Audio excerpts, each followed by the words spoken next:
महाराष्ट्र विधानसभा निवडणुकीचा निकाल उद्या जाहीर होणार आहे, पण निकालाच्या आधीच राजकीय घडामोडींना वेग आलाय। प्रत्येक राजकीय पक्षाच्या नेत्यांना धडकी भरली आहे। त्यामागचं देखील कारण तसंच आहे। विधानसभा निवडणुकीच्या निकालानंतर महाविकास आघाडी आणि महायुतीच्या नेत्यांना केवळ 48 तासांचा कालावधी असणार आहे। या काळात सत्ता स्थापन करण्यात यश आलं नाही तर राज्यात गेल्या निवडणुकीसारखं राष्ट्रपती राजवट लागू होण्याची शक्यता आहे। निवडणुकीच्या निकालानंतर केवळ 48 तास असल्यानं प्रत्येक पक्षासाठी ते 48 तास जास्त आव्हानाचे असणार आहे।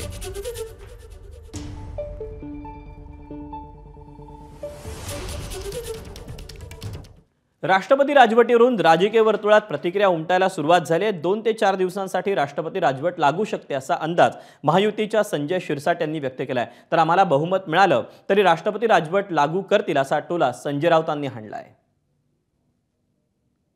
हे कायदेशीर पेच आहे म्हणून त्यासाठी दिलेले 48 तास आहेत। 48 तासामध्ये बहुमताचा जो आकडा आहे तो राज्यपालाकडे सादर करावा लागतो। राज्यपाल त्याला मंजुरी देते आणि त्यांनी त्यांच्या प्रोटोकॉलनुसार जी वेळ दिली जाते त्या वेळेला हे शपथविधी ग्रहणाचा समारंभ होतो। परंतु त्या मीनवाईल त्या पिरियडमध्ये जर याद्या आल्या नाही तर राष्ट्रपती राजवट ही 2-4 दिवसासाठी का होईना हा कालखंड बाधित न होता त्याला राष्ट्रपती राजवटचं नाव देऊन 2-4 दिवसासाठी पुढे मागे होऊ शकतं। हा राज्यपालाचा अधिकार आहे। नाही असं आहे की भारतीय जनता पक्षाचा एक डाव आहे। त्याने आम्हाला सरकार बनवण्यासाठी फार कमी वेळ दिला।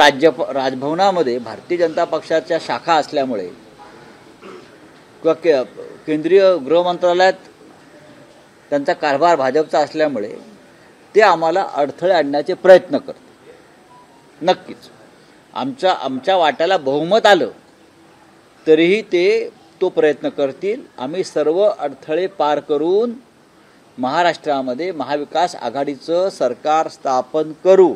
सरकार स्थापन करण्यापासून आम्हाला कोणीही रोखू शकत नाही। एबीपी माझा, उघडा डोळे बघा नीट।